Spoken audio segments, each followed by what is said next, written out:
Welcome to Why Don't We Dress for Dinner Anymore with our host, senior style icon in a beautiful blue, Yes.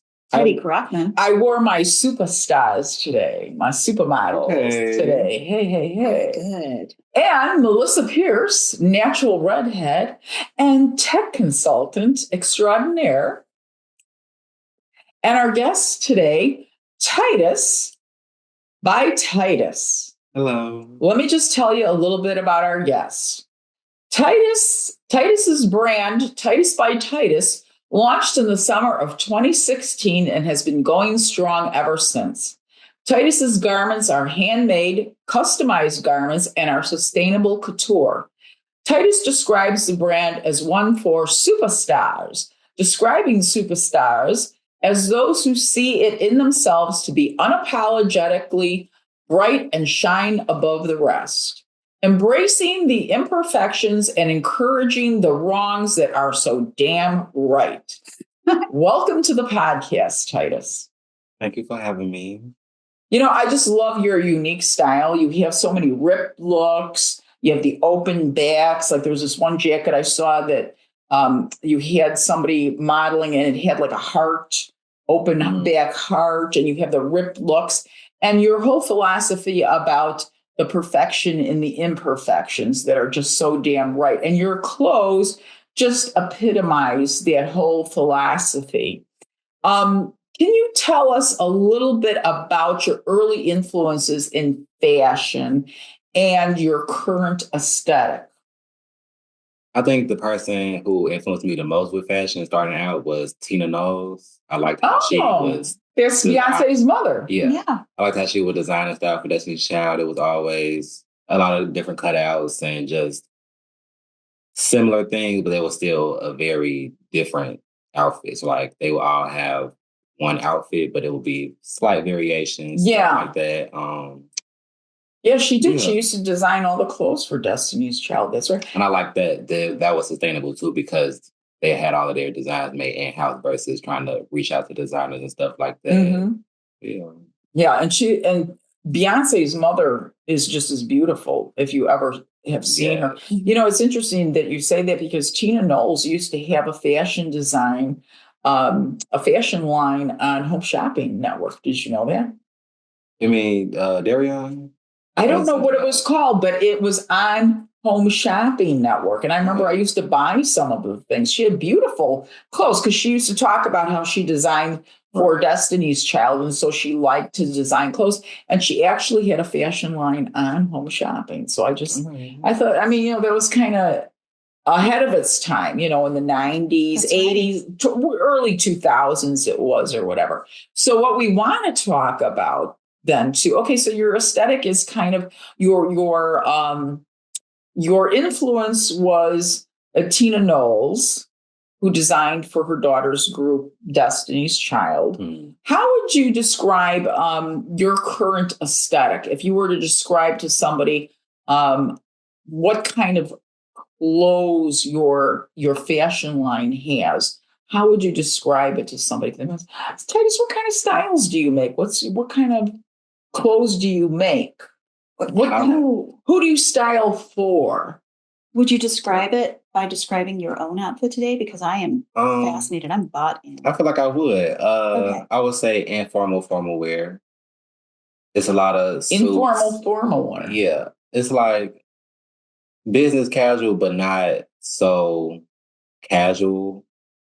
But it's not as businessy either. Like I use a lot of suits, a lot of structured type of silhouettes, but it still is an edge to it, like streetwear, like the back outs, or the rips and stuff like that, the prints I might use. But I still mix with a lot of like formal stuff, like the tweed or just the suit brocades and things like that. Yeah. The jewelry is always a plus, a must. Yeah. You love to accessorize. Yes. I noticed that. You love your jewelry, you love your bags, you love your shoes. Yeah, everything got to match. Right. And you're mixing also the masculine and feminine together. Yes, quite well. I like a lot of androgynous mixes. Like because you have this tweed for everyone listening. Tytus is wearing this yellow-green tweed jacket. It's tailored. I'm not sure if it's men's or women's or what, because it just fits you so well. And you're wearing a lot of pearls. Mhm. And you're wearing Pins. these pins. There's a wishbone, a dolphin. I actually forgot what the shell is called. Help me. I don't A know. It's conch the shell? spiral Conch one. shell? Yeah. Conch shell? This is terrible. My science degree is going nowhere. But you're wearing these shells. It's like a call to nature. You've got more nature, but it's in camo. He's got a camo hat on that has a big bite out of it, like a shark took a bite out of it. A dinosaur. Right. Dinosaur. Right, which we're going to get to that. Your dinosaurs. Under the jacket is nothing but a tie. Yeah, he has no shirt on. It's just a tie. And then the pants are taupe. They are ripped, but then he has on thigh-high camo So boots with 6-inch fabulous boots. spike heels, which you can see in our show promo. Yeah. So this outfit is wild, but it looks so good. Thank you. Yeah. And I love what has drawn me to Tytus's style is exactly what he said. It's like informal, formal wear. It's not, you wouldn't call what he's wearing casual wear, like what we think about casual wear, like athleisure or, more like it looks like you're going to go work out somewhere or whatever. He looks dressed from head to toe, from the hat to the boots. He's got the accessories, the bag. Everything is just well put together. I think that's style. Yeah. And that I would say is Tytus's style is the formal, informal wear. Yeah. It's just fabulous. I just love it. I feel like there's a lot of juxtaposition. There is. You do. You put the like you said, the fabulous tweed, but then you have the ripped up jeans. So you have kind of that contrast of the formal and yet the kind of, like you said, the imperfect, perfect look. Right. And there's that the Japanese concept of wabi sabi, which I always love, like making the imperfect beautiful, which I think that you have done by just styling it in this like very prescient way. Yeah. What did you call it? Wabi sabi. Okay. Wabi sabi. I never heard of that. I thought that sounds like what's that? One of those rolls. What are those? Wasabi. Yeah, wasabi. Yeah, I'm thinking he looks like one of those rolls made out of seaweed and rice. No, it is this celebration of imperfect and this elevation of it, which I think is what's happening here. This like, informal, formal wear. Yeah. Like, would I wear this to a wedding? Probably. Yeah. Probably. And I'm like, ripped jeans, I'd never wear those. But then I saw Tytus put it together and I'm like, yeah, look at the whole thing. Yeah. The picture is great. Yeah. Well, that brings us to the next question, because unfortunately we couldn't get Tytus in enough time so he could really promote his fashion show, which we're really looking forward to. But we're going to put a clip out Friday. And so I would like you to talk a little bit about your fashion show that we're really looking forward to. Both Melissa and I will be attending. That's right. We cannot wait to see this fabulosity show. So tell us about your next fashion show. And this is interesting. It's called RAR XD Wild Ones. And it is on May 3rd. And your show will be over by the time the podcast airs, like I said. So we want you to just tell us a little bit about, because people are going to see this after the show, so you won't be spoiling the show, kind of what can we expect in the show as far as style? And I think you said there's a couple other designers in the show as well, too. Oh, and also tell us about your inspiration for the name of the show. Wait. One clip will come out before the show, and it'll be the clip of Tytus talking. Yeah, that's what I said. Okay. Yeah. So no spoilers. Okay. Yeah, well, he can give the spoilers later on because the clip can only be a short time. So but let this be the clip. Yeah. Okay. Yeah. Tell us your 30 spot about this show. Yeah. Give us your elevator pitch about your fashion show. RAR XD is the overall collection I'm working on right now, but the inspiration behind it is Dinosaur. That's just my thing. So I'm marrying dinosaurs with how I style, how I dress, things like that, the informal, formal wear. So I kind of have a look at the way I look at my designs is kind of like what a dinosaur would wear. They was like putting on clothes. That's just what? Dinosaur. Stop. Let me stop you. Okay. I went to, Ken and I, my husband and I, went to a preview show of Tytus's fashions, and it was also Dinosaur. It was Roar too, wasn't it? Yeah. And it was he had pictures of dinosaurs, and the models were posing around the dinosaurs. So I knew that that's what he bases his aesthetic on. But why the dinosaurs? Yes, why? Why? What is it about the dinosaur? Like, why would you think to yourself, this is the creative mind at work. Why would you think to yourself, what would a dinosaur wear if a dinosaur was wearing I think it's clothes? just the way I look at my designs when they're on a person. Yeah. I just look at that like it's hard to explain, but like it's also just my little back of my mind thing. Yeah. I look at it like a dinosaur. I just always have had an infatuation with dinosaurs. I have a dinosaur tattoo on my arm. Really? Yeah. So to you, obviously, the dinosaur, is it the shape of dinosaurs? Is it the skin of dinosaurs? What is it what is it about the aesthetic of the dinosaur that influences you, that kind of gets your creative juices going? I feel like it's definitely the skin, but also just the difference between a dinosaur and a regular animal. Like it's just they're completely different. They're huge. Even if it was small, it's just like I feel like dinosaurs are one of the most just majestic things ever. Yeah. Like I've always liked dinosaurs, so I had appreciation for dinosaurs. Uh-huh. But the way I also design clothes is a lot of flow to it. It's a lot of organicness to it, also with structure and with silhouette. So I just kind of, in my own way, look at it like that for some things. But yeah. So tell us on May 3rd for your fashion show, RAR XD, what can we expect to see? How will the sets look? What will what kind of clothes will the models be wearing? What kind of things? Is it going to be skirts, jackets, any formal wear in there? Kind of give us a little like scoop about what's going to be shown at the show. So overall, RXD is just a real big entity, I'll say. So like the event you came to before, like that was kind of, I caught that one Genesis. That was just Genesis. The intro to it, like just see the different previews of what I was working on. But this one is called Wild One. So I consider this print wild. Yeah. Like it's in the forest or the jungle, whatever. Like, and it looks like a dinosaur might have bitten your hat there. That was the point of it. The big cat.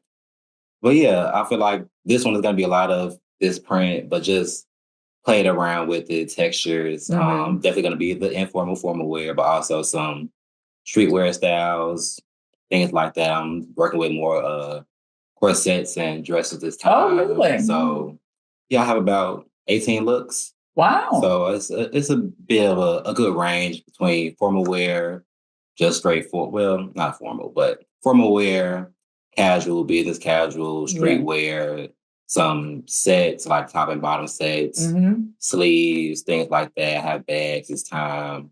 Oh, you do have bags. Sunglasses, yeah. Oh, wow. I can't wait. That sounds like fabulous. Like you really did a lot of work to get this show up and running. I did. Wow. So we're really looking forward to this. By the time, like I said, this podcast airs, Tytus's show will be over, but we'll do the little promo so people can, at least be aware of what's coming up. How did you start out in fashion, Tytus? Did you have formal training, or how did you learn to even, do what you're doing? How did that come about? I was self-taught with sewing. My grandma taught me some things, but for the most part, I picked it up on my own. It was just something I was always into, but never really took serious all the way until 2016. I had joined this branding camp with After School Matters, and from there, I never stopped really. So I just always. Do you do your own sketches and everything else? I do my own sketches. I don't really do a lot of patterns, but I do a lot of sustainable work. So like everything is thrifted and remade, or some things is sourced from a warehouse or wholesale and still just redone, remade. But just trial and error a lot. I just always try different stuff.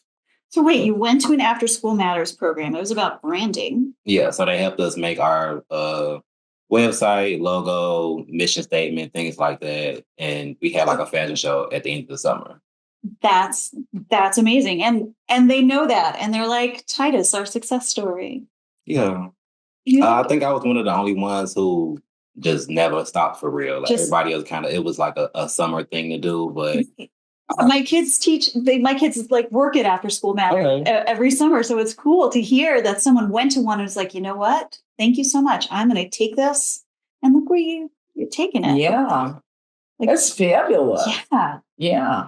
So you sketch all your own sketches. Most of your stuff is upcycled then. So you're getting from thrifted and you're changing around the way it looks and that kind of thing. yes. So you're not like hand sewing everything from scratch. It's mainly do you go to vintage shops? Where do you get the stuff from? Goodwill. I actually just went to Goodwill before I came here. Where'd you go? To The the Goodwill. Goodwill. That's like Well, we got a huge one up here Yeah, on I just went. 59. Oh, I should go. Yeah, it's huge. Big Goodwill, Village Discount, any thrift store I could find really like, Yeah. or if somebody having a estate sale, anything like that. Like I look for a lot of suits, a lot of denim, but I still have like a certain caliber of stuff I take and don't take. Like I don't just try to find anything. Right. They had to still have some structure and character to it. Yeah, something that you feel is it doesn't look like cheap. Yeah, You know, it has exactly. some heaviness to it, some expense Right. to it. But it still has to. It still can't have too much character because I still want to create my own design. You add the character Right. to it. Right. So- if it has too much personality, you're like, oh, you're good on your own. Right, I just leave. So like this was thrifted. This jacket. So, like Uh-huh. I wouldn't really do anything to this for real. Like And when you're shopping and you know, hey, I'm going to launch a collection of one of a kinds, are you trying to find things that are all in the same family? And then you look at like all of these things that you thrift and you're like, everything is in the same color palette or the same feeling. And then you're putting them together as a collection. You're like, okay, now I know who you belong to. Or is it just like in the moment, you're like, oh, I like this. I like that. I'll figure it out later. I think it's more in the moment. I just collect stuff over time, and then so like when it came to this collection, I'm like, okay, this is what I got. These are the colors I want to go for. So I add to that. But for the most part, I had a lot of the base pieces already. So this collection then, based on what you're wearing today, is more of the kind of green tones, camo, browns, that kind of thing. So everything in your collection in the fashion shows can kind of be in that tone range. Yes, neutral colors, greens, blacks, nothing white, just straight. Not really dark, but just the only dark color really is black. And then neutral colors like tans, browns, greens. Was there any different shades of green. particular, because one of the instructions we received is we're supposed to wear black, white, or black and white. Was there any particular reason behind the color scheme of the audience? I think it was just we didn't want anybody to overly stand out. And because of the way the crowd is set up, everybody's going to be in the pictures for the most part. Oh, that's So that what we didn't want too many people to be. You don't like somebody in bright red or something like Exactly. that. I've had a show before. Literally, somebody was in bright red, and they was in every photo because they was in front row. That's why I wear bright red. Is that dress that came in the mail today? That's bright red. I'm going to somebody's And that's wedding. what I told them, like, some people come to these events on purpose, like that, to stand out. So just to try to. Well, that's always my goal. Same. So I don't really. That's always my goal. But this time it's your clothes that are telling the story. Right. And- We don't want to overshadow Titus's show. We Right. want to be part of the show. Right. of. So now we're going to be like the zebras running through the forest. Yeah. In It's fact, my gonna- dress is a zebra print. Hey, Yeah. And it's backless too. you're really. Yeah, there you go. So I'll just turn my back to the camera. Well, I think it's fabulous that you got this really. I mean, I haven't seen any designer that even reminds me of you. That's why I had to say, who are you inspired by? Because I'm trying to think. Does it look like Tom Ford? Does it look like Moo? Does it look like Prada? Does it, and I'm thinking, no, he's really got a very, very unique style. And the thing about it is, I am not, and our show is based on why aren't we dressing up anymore? Why is everybody so casual?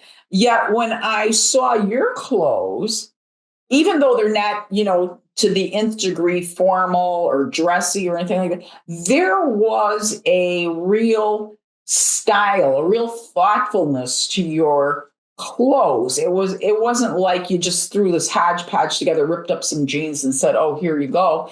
It's like, it looks like it was done effortlessly, but it took a lot of effort, if that makes any sense. You know, it looks like there was a lot of thought and intention put into your clothes. And the fact that you're upcycling the clothes really makes it sustainable because you're taking clothes that already exist and could end up in a landfill somewhere, but instead you're taking them and you're redesigning them into something completely different because of your own aesthetic. So I think that's fabulous. What advice would you give to a young stylist just starting out?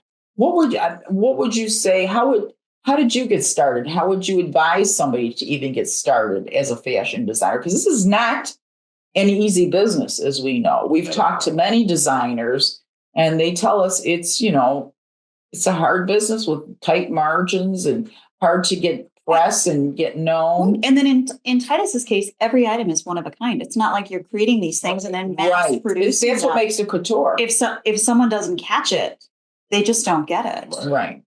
So how would you advise somebody who wants to start out as a fashion designer?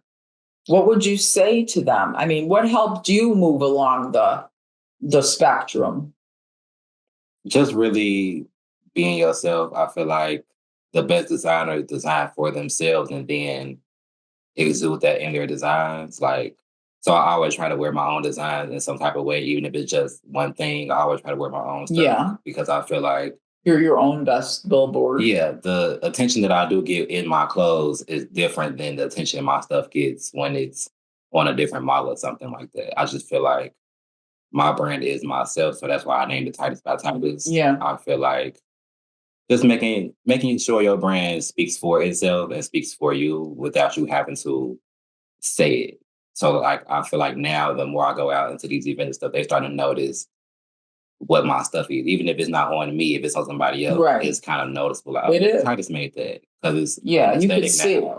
Yeah. So when you look at it, you know it's Tytus. It's got that Tytus. Yeah. So just take the time to figure out yourself. Don't rush it. It's gonna come regardless. How did you learn how to market yourself? I mean, I know you're your own best model and that kind of thing, but how did you get the word out there to people who would be interested in, let's say, sponsoring you in a fashion show and looking at your clothes and buying your clothes? How did you move in the market? How did you get in the market? Well, I went to school for marketing. I graduated from Grambling State University for marketing. So I used a lot of that just knowledge to move forward and make the right decisions with how I talk to people, the time frame, how I ask people for things, or just how I move as a businessman, just trying to make sure that I'm putting my best foot forward. And also just again showing up as myself, people gravitate towards that naturally. Yeah. So they reach out to me and I'm starting to use my discernment more just about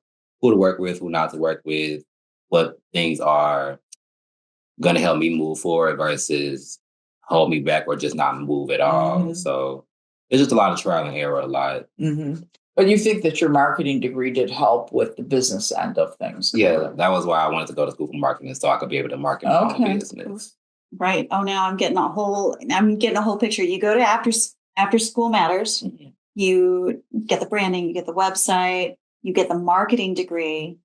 You're already collecting all of your things. You're making your stuff. You have this real classic.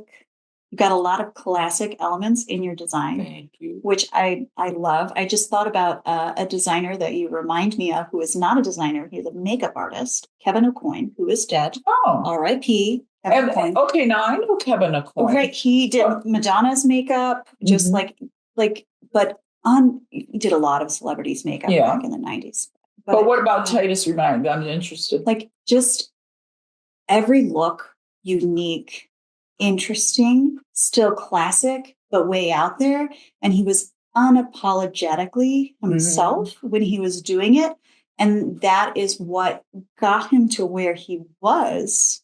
And the man is just doing makeup. And he was a household name. Yeah, he was. I even have his book. Yes. Yeah, I do too. I gave it to my daughter. With the woman with the half face. It's one way that way. Yeah. Just like an incredible force for for helping people understand how to have style in makeup. And so I'm seeing that same, like, that's the name that I see what you're saying. to mind was like, oh, that like classic plus laid back plus playful, like it's all there, but it was for the face, and you've got it. I see what you're saying. For the body. Okay. Because I was going to say, well, how would a makeup artist? Yeah. Oh, okay. But you're just saying it's the same aesthetic, only his was with makeup and Tytus does it with clothes. Right. Yeah. Right. That's a good observation. Yeah. You're so smart, Melissa. Sometimes. How do you get so smart? Just smarty. Like a broken clock is right once, unless it's twice a day. Unless it's digital, and then it's never right. It's just fucking broken. Right. All right. Tytus, what's your favorite era of fashion? Yeah. And why?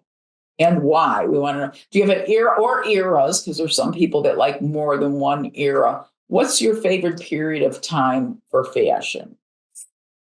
And why? We want to know the rationale behind that. We need all the details. I feel like I have two. So I feel like the 70s is definitely one. Everybody says the 70s. We like the 70s. I feel like the 70s it's coming back. It was that first time to where everybody, well, not everybody, but just a good majority of people in the world just said, okay, I'm going to do this because I want to do this. I'm going to wear this because I want to wear this. It wasn't gender roles on most things. It wasn't societal constrictions on things. Like I have these platform like go-go boots.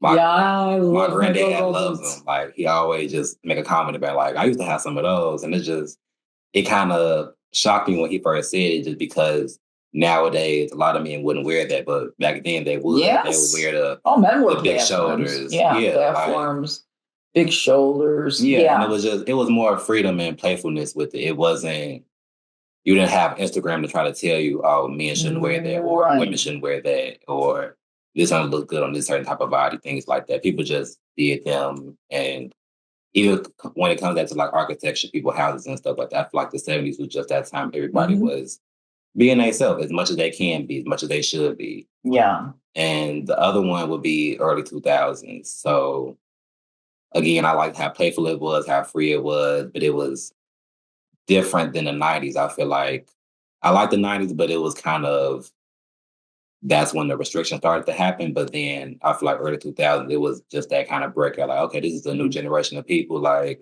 it's a new millennium. We're finna switch it up a bit. It was a lot of layers, a lot of references to things, but it was like you still couldn't really pinpoint it because it was from so many different places. Right. But yeah, I feel like that's where I get my accessorized things from, is early 2000s, but my silhouette and garment choice comes from the 70s. The 70s. Yeah, and definitely I agree with you. 70s was a really great era for menswear, because I remember, like you said, it wasn't like, oh, men shouldn't wear this, men shouldn't wear that. Men would wear platform shoes. Men were wearing big bell-bottom pants. Huge butterfly collars. Lots of patterns. Big ties. I remember my husband, when we were dating at that time, because we got married in 1978, and I was only 24 then. But he would come to pick me up for a date, and he'd have his leisure suit on. I bet you were a terror. He was so cute. And he had that leisure suit on, polyester leisure suit on. It'd be like a powder blue or something. Teddi, and then he'd have a floral, and then he'd have the well, you have pictures? You children. I need you pictures. You have to remember, this wasn't the era of the phone. You got to have at least one. We took pictures at special occasions. Nobody would like, oh, look at my outfit. Take a picture of me as I walk in the door. Now we take pictures of ourselves. If we look us here, take a picture of me. Here, take a picture. We don't have pictures. You have no pictures of your first couple of days. We have to go through tubs to find two of Ken wearing a leisure suit. I need to see Ken in a leisure suit, and I need to see you at 24, because I think you were probably a terror, and I need to know what you look like.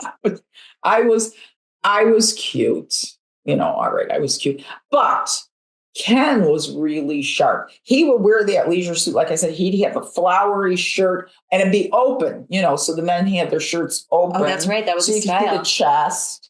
Ken was not the metal, wearer type. Ken was not a big jewelry wearer. In fact, the one piece of jewelry he had was his wedding ring, and he's lost it twice. So Ken forget the jewelry. You can't trust him with jewelry. But he used to, and he'd have the the pants, they fit really nice in the rear end, you know. And, I mean, I'm getting myself all worked up just thinking about that man. Oh, He that's- looked so cute. But like I said, men had style then. I mean, when a man came to pick you up, he was dressed. Now he looks like a ninja. Now Ken has crumbs on his chest from eating the food. And his track jacket on and crumbs on his chest. I feel like men had personality beyond masculinity back then. They absolutely, You know what? blow dried their hair. Yeah. So they took time with their hair. It wasn't just, get out of the shower and comb your hair. They were blow drying that hair back, man. It was poofed. It was more intention with everything versus Very much. Yeah, I want to facade to try to put up now. I need to hear about that. Let's talk about that for a minute. I know it's not in our questions for you, but I love this idea that in the 70s there was more freedom for men to dress absolutely any way they wanted that did not project only masculinity and only a very specific masculinity, right? Here is the colonial white masculinity that we are currently dressing on, that men in the 70s were branching out from. Oh, David Bowie. David Bowie came on stage in a skirt. Alice Cooper. I mean, you had rock stars, male rock stars wearing female, what were called female clothes at the time. Right. You recall Ray Jeremiah sharing his family photos with them and how dressed up those men were. Mm-hmm. Just like this incredible look. And you saying specifically they dressed for something besides masculinity. They dressed for themselves. They were stylish. Yeah. And that, just couching it that way is just, yeah. I'm like, It was one of the eras, besides early on, you could say in the 20s and the 30s, men were very dressed as well, too, because they wore hats. My husband always says he wishes he lived in the era where men still wore a lot of hats, because if you look at movies in the 30s and the 40s, men did not leave the house without a hat on their head. Women pretty much too. Now it's kind of catch as catch can. If you're a fashionable person, you might wear a hat. But in general, you're not seeing men going to work with hats on and things like that. Right. I'm just wondering what happened. Right. We got to the 70s. There was this big explosion of personal style and this self-expression and all of this stuff. And I'm thinking back, I'm like, oh, women, we still had to have our dad sign for everything. And we're always like, men, the oppressor, blah, blah, blah, blah, blah, blah, blah, blah. Right. And here he reminds us, Tytus is like, oh, no, we're there was a time when men dressed this incredible way. Yeah. And there was this big openness. Yeah. And then that book got shut real fast. Do you see that coming back at all? I mean, he's bringing it back. Well, I think it is, but I think it's still, I feel like what ruined it was social media. And just, like you said, y'all went out, you didn't have a phone to take a picture of everything. So it was just, if somebody said, oh, he got on heels, like he looked a little feminine, it was just them and their thoughts. It wasn't something that could be posted and spread around. And now it's this embarrassing thing or just a thing that's tarnishing him as a man. So you think that people now, especially men, are more hesitant to express themselves in fashion because social media, if you put that, like you said, we're taking pictures of ourselves all the time. I have more pictures of myself in the last 3 years than I have in my entire lifetime just from social media, because you're constantly posting, you're constantly taking pictures.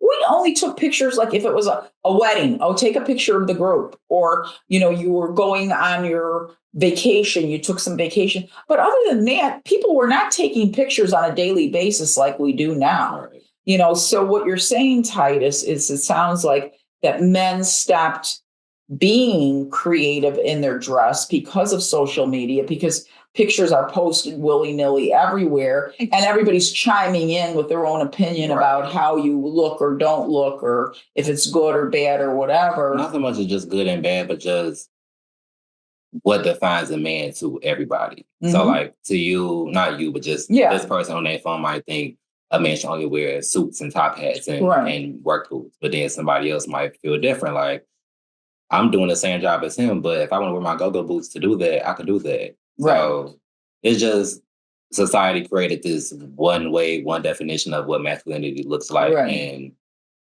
I think most men do, even if they're feminine, they still have that masculine side of them. So it depends on how you want to exude it, how you want to show it. And it shouldn't be just based off his clothes. Like, what does he do as a man? Does he keep his word? Does he provide for his family or his loved ones, stuff like that? Like, I feel like social media forced it to be the outskirts is what defines a man versus what actually a man is or should be. Right. So basically what you're saying is, a man can dress traditionally and be a jerk, or a man can dress what's called non-traditionally and be a wonderful husband, a wonderful father, a wonderful person. But we painted men into a corner. But what we're saying is we're painting people by the way they dress solely, whether it's masculine enough. So you're saying social media became a police state. You're so observed, you cannot express yourself, because if you do, then you're beaten down, whatever. You have performative masculinity that you now have to have all of the time, which is funny because women have moved kind of in opposite direction, right? We have performed more an outward expression of what's in, like, that's our, and I think that's our thing, right? We get to wear pants. We get to wear spaghetti straps to school now. Yeah. We get to wear all of these things, and we're like, oh, if we get that, you don't get that. I feel like you don't get it. We just get it. I feel like why it's different for men and women is because women had that history of not being able to express themselves as they wanted to. So when they got to that era of feminism and they got to that era of just women being able to wear pants, because there was a time where they should only wear a skirt. Like, that was the thing. Right. I remember those days. I lived through those days. Like, I feel like still some women today feel like some women shouldn't wear pants. Like, I know some people that just don't wear pants. They feel like as a woman they should only wear a skirt. Yeah, I know. Like, going to church, you got to always wear a dress. You got to always wear a skirt. You can't wear pants to church yet. So church is still one of those bastions where, like, it's not okay for women to wear pants. Yeah, I mean, I feel like now it's kind of loose into the corner of just church now, but in society it was at times where if you wore pants, you wasn't looked at as a woman or just as a traditional good woman or anything like that. Yeah. So when it got to that era of feminism, it's like, okay, women should be able to do all of this. But then it kind of not dim the light up for men, but just like, it was like y'all was already doing all of this. Y'all didn't do anything with it. So it's up to the women now to have that versatility versus the men. It's like, be a man and wear the pants. So do you think as women's definition of who they were outwardly expanded, then men had to define themselves in a smaller and smaller role? Do you think that happened? And then social media? Is this too big of a question? Say it again. Okay, we expanded our horizons. Women expanded their horizons, right? Men were like, oh, now all of these horizons define women. And so, well, I don't want to be defined as a woman because I'm totally afraid of that, because, a lot of masculinity is being afraid of the feminine. So now I've only got these 5 things. I'm only wearing, button-up shirts and khakis or whatever. The and traditional they're not doing kind that. Yeah. So do you think that's something, I can't be defined as all of this? Yeah. So like how I was saying with the 70s, I feel like they was able to wear whatever without it being a masculine thing. Like, clothes is just clothes. I feel like a heel is just, you want to be taller. That doesn't mean you want to be a girl or you feel like you're feminine, because as feminine as I am, everybody doesn't wear heels for the same reason. Right. Exactly. I wear it because it just depends on the outfit, but I can also wear boots and things like that. It just depends on if I want to be tall today or if it goes to the outfit. But it doesn't. Do you notice that when you wear a higher heel? I notice this on myself anyway, but do you notice it, Titus? When you wear a higher heel, do you walk differently? Do you tend to strut? I do. Yeah. Mm-hmm. See, I'm telling you, that's why I love heels. I can't get used. And I'm short, so you can say, well, Teddy, you wear the heels so you can be taller. Well, of course, because I'm 5 feet tall, literally. But even if I was 5'10", I would wear high heels because they just make you feel powerful. They make you walk a certain way. there's a different, when I'm walking in flats, I feel like I'm duck-footed walking around, kind of thing. You put those heels on and right away, your whole body shape changes. Yeah. It's just a whole. That's right. You put everything on a pedestal. That's what happens. Your ass looks great. Everything just, lifts up. It's just, it's not just, for height. It really is for the whole look. You can take a look and you add a heel to it and you create a whole different outfit. I mean, not to be alleged, but I wish more men wear heels because I want their butts to look as good as mine does in heels.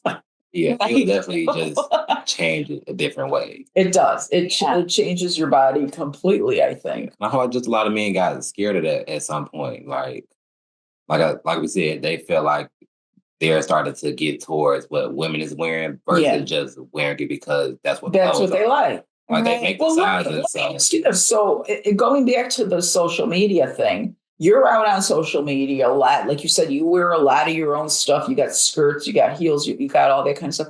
What kind of remarks or comments do you get? Are they mainly positive? Or do you get nasty remarks because you're wearing a skirt or heels or whatever? So what made you brave enough to be out there doing this when you're like, a lot of men are afraid? And you're like, I'm not afraid. Well, I do get a lot of positive comments now, but when the first time I ever wore a mini skirt was to this football game in school, and somebody was like, "That boy got a damn skirt on," and that's when I made my caption on Instagram. I've just always been a person who embraced the negatives. Like that's not gonna make me not want to wear it because I know I look good. So if you have a problem with it, that's on you. You got to just either turn your head or deal with it. So, when you say, and that made me make my caption on Instagram, what are you talking about? I don't know this lore, this Tytus lore. What is it? It was the first time I ever wore a skirt, and this was back in college. I said back in college like that. But you posted something that was... Yeah, you just graduated a few years ago, right? Yeah. You posted something that just kind of was like, no, this is who I am? Mm-hmm. So you wore a skirt, and you just wrote, "Do that boy got a damn skirt on?" And then what happened? I mean, that was just it. Like, that was my first time wearing a skirt. And I was a little nervous for it at first, but... What kind of feedback did you get on that post? Do you remember? I got good feedback from it, on my followers and stuff. Thank you. Very cute. But, so you Very cute. You're out... When I went away to college, when I went away to college, that was my time to really sit with myself and just figure out what I liked, what I didn't like, just because growing up, I didn't have that type of space to figure that out. It was kind of like the constraint of masculinity. Not even just masculinity, but just... Excuse me, where'd you get this confidence? For somebody who, you say you grew up and you it sounds to me like you grew up in a very, you need to do this kind of, you need to do that kind of family. Yeah. Okay. Where did you get the confidence to break out of that mold and just do your own thing? Because you are a very confident person. It's like things just kind of roll off your back. You seem like you're just really mellow and chill and confident. Where did all that come from? It doesn't sound like, you came from a family where everybody just did their own thing kind of thing. It was more of a traditional, this is what you need to do kind of thing. So what gave you that confidence, that courage to break out of that mold and be your true self? Where did you get that from? Where'd you dig that up from? I think that's what fashion was for me. Like, that was my way of showing my true self. Like, once I figured out the things that I like to wear, even before I started wearing skirts and stuff like that, it was just, I put a lot of thought into what I wore, even since high school, before I got to wear what I wanted to wear. We had uniforms in high school, but did you feel like when you put the clothes on that you really wanted to wear, including skirts, heels, all that kind of stuff, did you feel when you put the clothes on, did you feel that kind of surge of emboldenment, empowerment, because the clothes were on you? Did the clothes give you the confidence, would you say? Or did that come from somewhere else? I feel like the confidence was always there. It just didn't know how to show up. Okay. So it showed up through my fashion. Like, okay, like I've always been, I feel like, secure in myself, even if I've had insecurities. Yes. As a young man or whatever, queer, black, whatever the case may be, I've always had some insecurity like everybody do. But everybody does. Yeah. I feel like my fashion was a way to not necessarily mask the insecurity, but just showcase them in a way. So like I have a scar in the back of my head that I've always had since I was born. So I got a tattoo back there because it accentuates that. Like it makes you look right there at the same time. And it So- says superstar fans. I read it while we were taking a pre-show picture. I didn't know that. And then you said superstar. I thought you knew it. Oh, yeah. No, he Yeah. didn't. No, he told me that. Yeah, that's my thing for my brand. The That's superstars. fabulous. Right. This gives me tingles, because here I was like unapologetically bright, and I was like, oh, everybody says that. But then this is very true for you. You put on these clothes and you're like, you know what? I'm not apologizing for this person that I am. In fact, I'm celebrating it. And that like light shines through you for that. And I love that. Yeah. I love that for you, but I also love it for me that I get to witness it and see it and talk to you about It's enjoyable. It's fun. It Yeah. really is. So before we go, we've been so engrossed with Tytus, we're really going a little long here. Before we end the show, I just want to ask you, have you thought about how you want your brand to evolve? Let's say, I'll throw out 5 years, it could be 10 years, but how do you see your brand? Do you see like your brand evolving at all from what you're currently doing now? Do you see going into other areas of fashion, like more formal wear or athleisure wear, or where do you kind of see your brand evolving to? Do you have a vision in your mind at all of what that could be in, let's say, 5 years or so? How will your brand change? Tytus by I don't think it's gonna necessarily change. It's just gonna expand. Like I want to have a model management company. I want to have my own building to make things, whether that be fashion shows. Like I want to have a building that has fashion shows in it, photo shoot rooms, like a boot camp for the models, somewhere to where it's a hub for everybody to get booked and busy right here. So you have the clothes here, you have the models here, photographers here, you have production here, makeup artists, all of that. So you want to like control the whole picture, in other words. A fashion ecosystem. Exactly. Yeah. Exactly. Wow. That's some really big dreams there. I feel like I wouldn't even say 5 years for that part, maybe 10 years. Yeah. I want to really well, get it will it take together, some right? time. Yeah. But I also want to get, like, I want to have my own podcast. I want to get my YouTube going. I want to get into makeup more. I just started doing that recently. Creative direction more for other brands, things like that. But so you like doing the styling part as well too, which is obvious with all your accessorization. Because I feel like some stuff is fine as is. Like stylist. I didn't really want to change this jacket. I feel like it had enough. Fine the way it was. Yeah. I like styling stuff too, besides just designing. Now, this space that you would create, so would you invite other designers to come and show their stuff there too? Or would this just be like all Tytus all the time kind of a thing? I don't know for sure yet. I feel like I would definitely be picky with who the designers are. Yeah. As long as it's still, you got to have that brand behind you. You can't just be willy-nilly making clothes, or just because you know how to sew doesn't mean you're necessarily a designer. Right. So it would have to be somebody who had that backing for real. Do you have a mission statement for your brand? Do you know the identity of your brand? Who's your audience? Like, you got to know all of that type of stuff. I feel like, but I also wouldn't mind teaching that too, like having a brand thing like I went to in After School Matters, like a mentor kind of a program. I can see that happening for you. I can see you being a really good mentor. Yeah. Well, thank you so much, Tytus, for coming on our show. I would love. We cannot wait for your show. We'll talk a little bit about it at some point in the podcast when Melissa and I do what we call our buddy podcast, where she and I just blab and we talk about, we start at point A and we end up somehow at point X. I don't know how that ever happens. We blab at every show. Yeah, don't let her fool you. It's not just the buddy shows. I love this show though. Well, thank you. Well, and we'll look forward to someday to being a fan of your podcast too. That's right. I think it's fun. Melissa and I enjoy this because we ourselves are not creatives in that we're not fashion designers, we're not stylists, but we're appreciators of the art. And so we get to meet a lot of really fabulous people and pick their brain about fashion. So for us, this is fun.